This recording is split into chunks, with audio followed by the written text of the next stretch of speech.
Siswa-siswi Kolese Gonzaga yang terkasih, selamat bertemu kembali.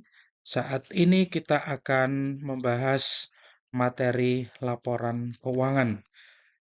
Setelah kita berproses dari tahap pertama, proses akuntansi, membuat jurnal umum atau jurnal khusus dan seterusnya sampai dengan pertemuan terdahulu membahas kertas kerja atau neraca lajur.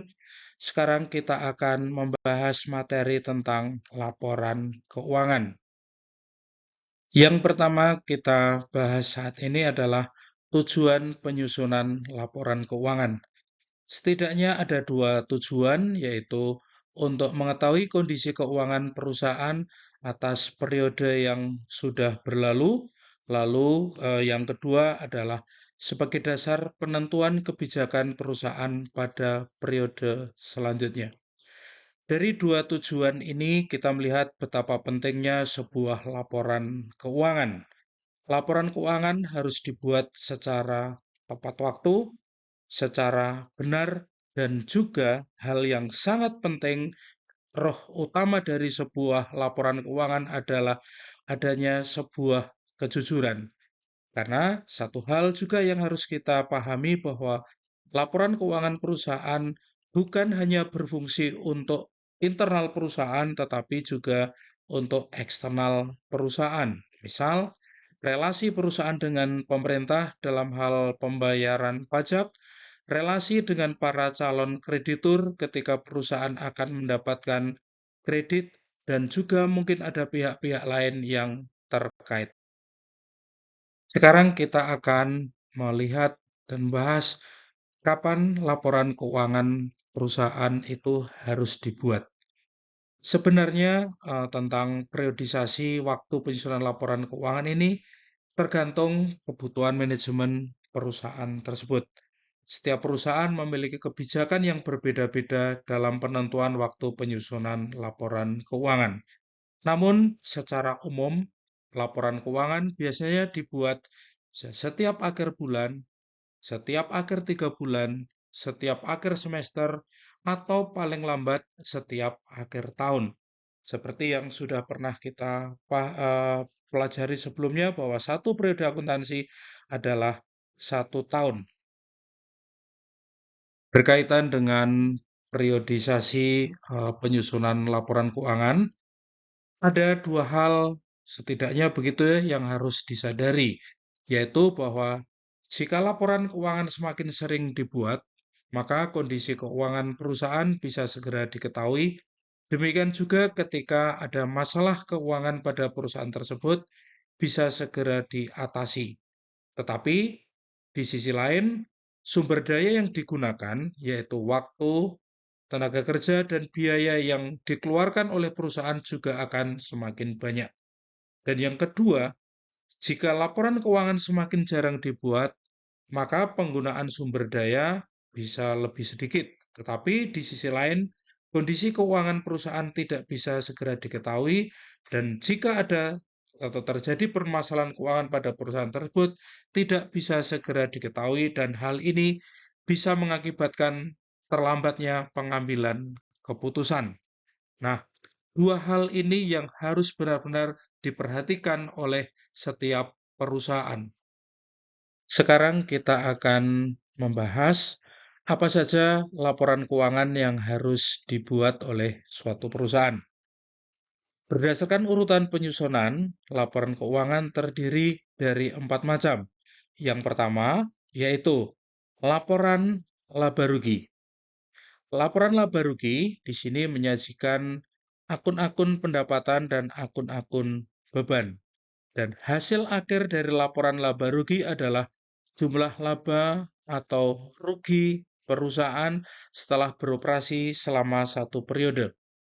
Hasil akhir yang berupa laba atau rugi perusahaan dibawa ke laporan keuangan yang kedua, yaitu laporan perubahan modal. Hasil akhir dari laporan perubahan modal ini adalah jumlah modal akhir perusahaan. Modal akhir dari laporan perubahan modal ini akan dibawa kepada laporan keuangan yang ketiga, yaitu neraca. Akun-akun yang disajikan di neraca yaitu ada 3 jenis, 3 kelompok, yaitu akun-akun harta, akun-akun utang, dan modal. Modal yang disajikan di neraca ini adalah modal akhir yang diperoleh dari laporan perubahan modal. Kemudian, laporan keuangan yang keempat yaitu laporan arus kas. Mungkin Anda masih bertanya-tanya, kenapa laporan keuangan harus dibuat secara berurutan? Di slide-slide berikutnya, nanti Anda akan bisa mengetahui kenapa laporan keuangan harus dibuat secara berurutan seperti yang tampak dalam slide ini. Bisa nggak kalau laporan keuangan dibuat dengan urutan yang berbeda? Sekali lagi, nanti di slide-slide berikutnya Anda akan semakin mengerti, akan lebih mengerti kenapa laporan keuangan harus dibuat secara berurutan. Di sini laporan keuangan ada 4 macam. Namun pada bagian ini nanti kita baru akan membahas 3 jenis laporan keuangan, yaitu laporan laba rugi, laporan perubahan modal, dan neraca. Kesempatan berikutnya kita akan membahas laporan keuangan yang keempat, yaitu laporan arus kas. Sekarang kita akan membahas secara lebih detail, yaitu laporan keuangan pertama, yaitu laporan laba rugi. Seperti di slide sebelumnya tadi, saya sudah katakan bahwa akun yang dilaporkan yaitu akun-akun pendapatan dan yang kemudian harus dibandingkan dengan akun-akun beban. Catatan bahwa tujuan dari pembuatan laporan laba rugi ini untuk mengetahui jumlah laba atau rugi perusahaan setelah melakukan aktivitas selama periode berjalan. Di pertemuan terdahulu, kita juga pernah membahas bahwa pendapatan suatu perusahaan bisa dikelompokkan menjadi 2, setidaknya begitu, yaitu pendapatan usaha dan pendapatan di luar usaha. Karena topik diskusi kita saat ini adalah sebuah perusahaan dagang atau akuntansi untuk perusahaan dagang, maka pendapatan utama perusahaan dagang yaitu dari penjualan. Nah, nanti kita juga akan bisa melihat pendapatan apa saja yang mungkin bisa diperoleh oleh suatu perusahaan dagang dan itu bukan merupakan pendapatan utama. Nah, yang tampak di slide ini sekarang secara lebih detail laporan laba rugi. Di sini kita akan melihat format laporan laba rugi pada perusahaan dagang. Yang disajikan pertama yaitu nama perusahaan. Ini sifatnya harus. Kemudian laporan laba rugi untuk periode yang berakhir tanggal. Nah, ini disesuaikan dengan data. Akun-akun yang disajikan di sini yaitu akun penjualan, kemudian dikurangi dengan jumlah potongan penjualan, jika ada potongan penjualan, kemudian dikurangi dengan retur penjualan jika ada. Dari ketiga akun ini akan diperoleh data berupa jumlah penjualan bersih. Saya ulang, penjualan bersih dihitung dari jumlah penjualan dikurangi jumlah potongan penjualan dan dikurangi dengan jumlah retur penjualan. Di bagian berikutnya, kita akan menghitung jumlah harga pokok penjualan. Nah, sekali lagi, di sini kita akan menghitung jumlah harga pokok penjualan. Harga pokok penjualan ini diperoleh dari menjumlahkan persediaan barang dagang awal periode dengan jumlah pembelian bersih, dan dari keduanya, dari persediaan barang dagang awal periode ditambah pembelian bersih, itu akan bisa diketahui jumlah barang tersedia untuk dijual. Sekali lagi, jumlah barang tersedia untuk dijual ini dihitung dari jumlah persediaan barang dagang awal ditambah dengan jumlah pembelian bersih. Sehingga dihitung bisa diperoleh di sini angka barang tersedia untuk dijual. Barang tersedia untuk dijual dikurangi dengan persediaan barang dagang yang masih ada di akhir periode, maka akan bisa diketahui jumlah harga pokok penjualan. Di sini kita juga bisa melihat bagaimana menghitung jumlah pembelian bersih. Jumlah pembelian bersih ini diperoleh dengan menjumlahkan nilai pembelian ditambah dengan nilai pembelian beban angkut pembelian dikurangi dengan potongan pembelian dan retur pembelian. Tahap berikutnya, kita akan menghitung jumlah laba atau rugi kotor atau gross profit. Laba atau rugi kotor ini, ya, ini bagian ini, laba atau rugi kotor ini dihitung dengan mengurangkan jumlah penjualan bersih dikurangi dengan jumlah harga pokok penjualan atau biasa disingkat dengan HPP. Jika penjualan bersih lebih besar dari jumlah harga pokok penjualan, maka perusahaan akan memperoleh laba kotor. Dan sebaliknya, jika jumlah penjualan bersih lebih kecil dibandingkan dengan jumlah harga pokok penjualan, maka perusahaan di sini akan mengalami kerugian yang disebut dengan rugi kotor. Nah, setelah itu kita harus memasukkan data berupa akun-akun beban. Ada contoh di sini, misalnya beban iklan, beban sewa toko, beban listrik, mungkin nanti juga ada beban gaji karyawan, beban sewa kendaraan, dan seterusnya, tergantung data yang ada. Seluruh akun beban ini kemudian dijumlahkan. Nih, pada bagian ini merupakan hasil penjumlahan dari seluruh akun beban. Kemudian, jumlah laba kotor tadi dikurangi dengan jumlah beban, maka akan diperoleh jumlah laba atau rugi usaha. Nah, kemudian jika ada pendapatan di luar usaha, dimasukkan di bagian ini. Nah, contoh pendapatan di luar usaha, tadi di slide sebelumnya saya pernah sampaikan, misalnya ada pendapatan dari sewa tempat, pendapatan bunga bank, dan seterusnya. Nah, kemudian jika perusahaan di periode itu harus membayar pajak, maka jumlah pajak ini harus dikurangkan sehingga pada bagian terakhir di sini akan bisa dihitung, bisa diketahui jumlah laba atau rugi bersih setelah perusahaan beroperasi dalam satu periode tersebut.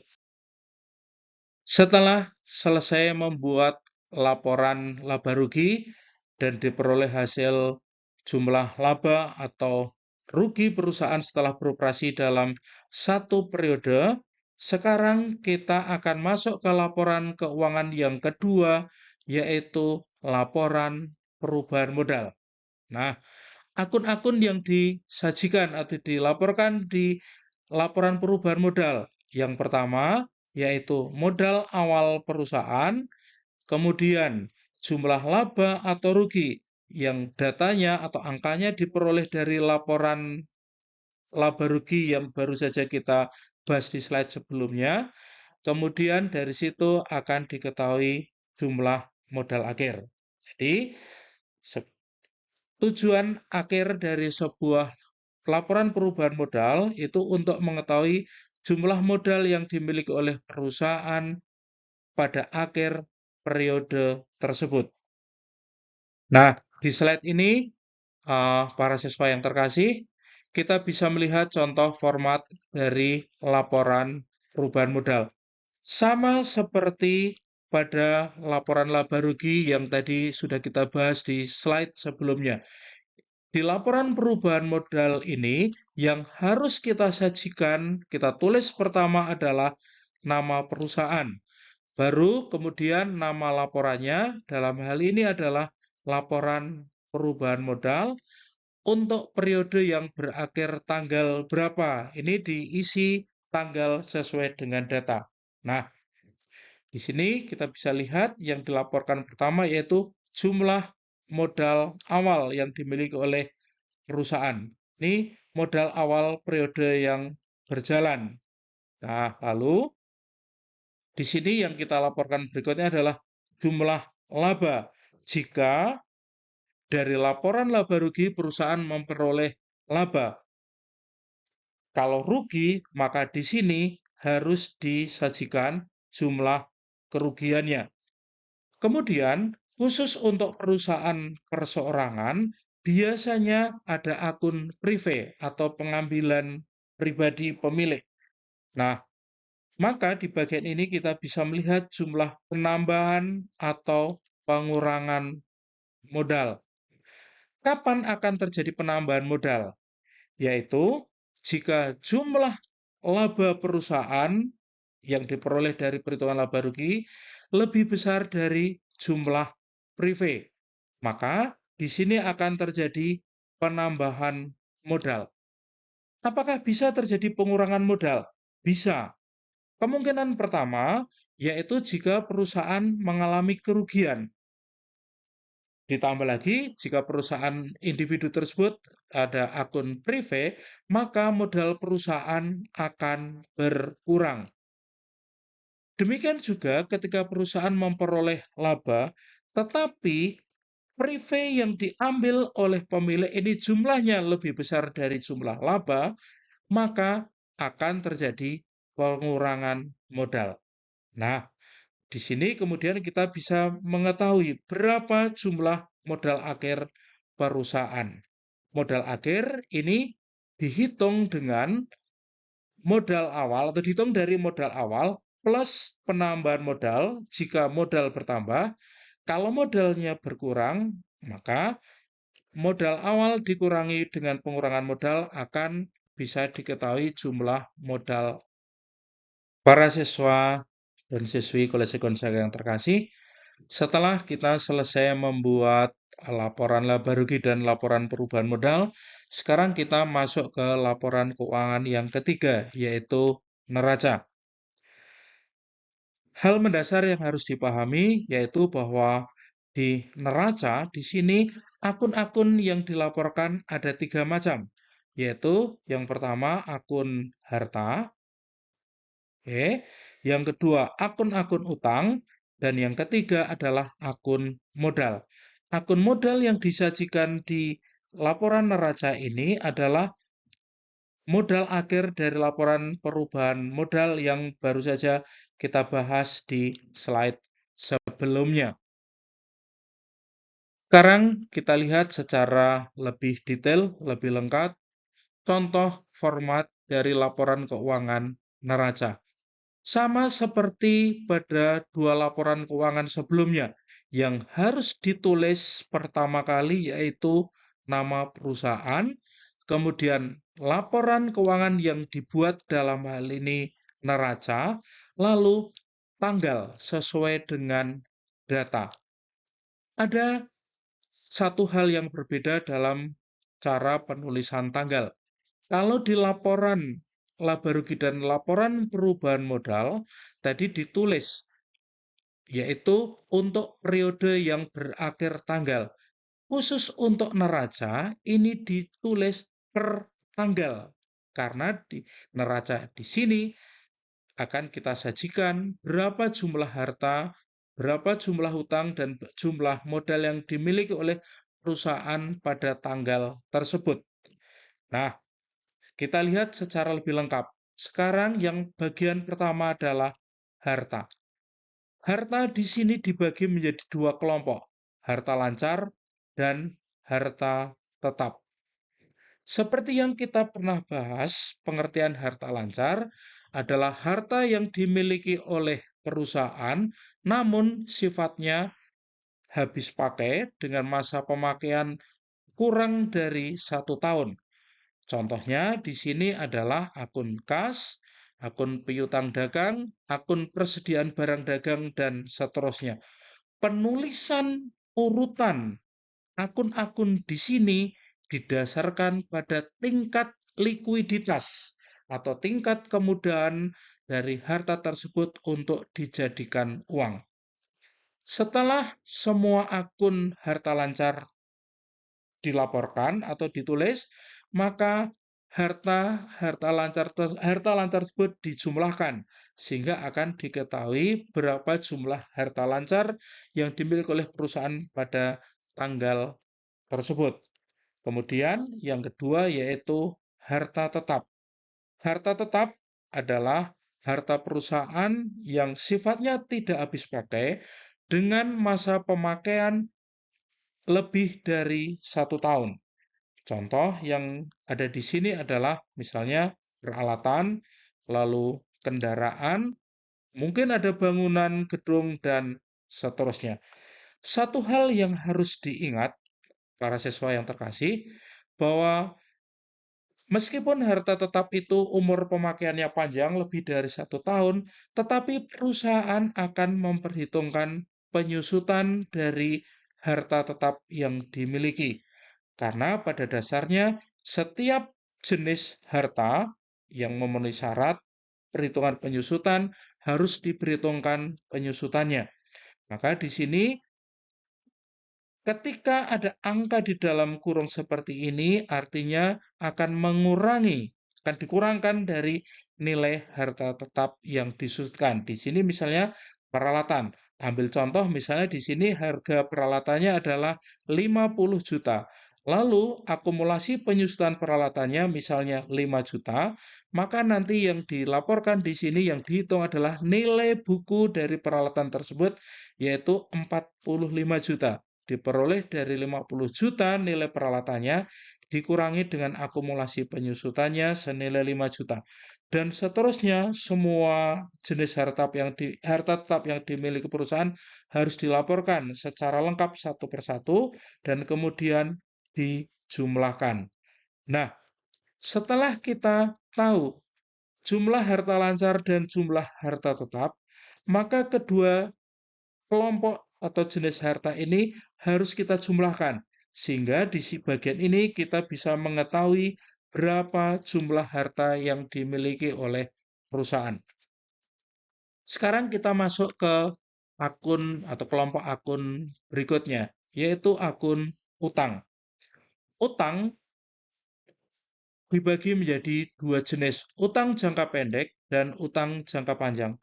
Utang jangka pendek yaitu semua utang atau kewajiban perusahaan yang harus dibayar sampai dengan batas waktu maksimal 1 tahun.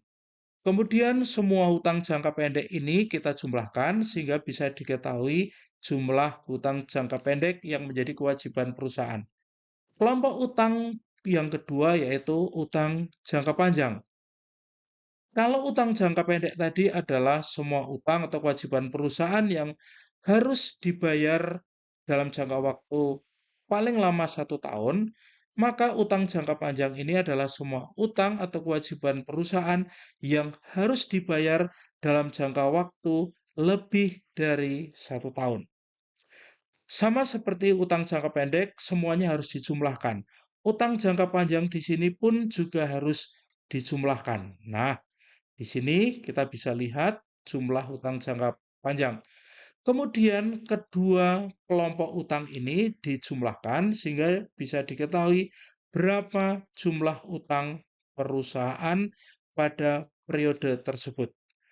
Kemudian ditambahkan dengan jumlah modal. Nah, dalam hal ini modal akhir yang diketahui dari laporan perubahan modal yang kita hitung kita bahas pada slide sebelumnya. Kemudian keduanya dijumlahkan, maka diketahui jumlah utang dan jumlah modal perusahaan pada tanggal ini. Nah, para siswa yang terkasih, satu hal yang harus diperhatikan bahwa dalam neraca ini jumlah harta perusahaan ini dalam penjumlahan ini jumlah harta perusahaan harus sama dengan jumlah utang dan modal perusahaan per tanggal tersebut. Jika di sini ada ketidaksamaan jumlah antara jumlah harta dan jumlah hutang plus modal, berarti neraca yang dibuat itu masih salah. Nah, demikian 3 jenis laporan keuangan yang kita bahas hingga saat ini. dan semoga Anda semakin memahami kenapa laporan keuangan harus dibuat secara berurutan, mulai dari laporan laba rugi, laporan perubahan modal, dan yang ketiga adalah neraca. Demikian siswa-siswi yang terkasih, diskusi kita saat ini. Materi laporan keuangan secara lebih detail, secara lebih lengkap, Anda juga bisa baca di modul yang Anda bisa dapatkan di LMS ini, modul mulai halaman 50 dan seterusnya. Di sana secara lebih detail, secara lebih lengkap, sudah saya tuliskan materi tentang laporan keuangan ini. Demikian, terima kasih. Selamat belajar. Ad Maiorem de Gloriam. Bravo, Kolese Gonzaga.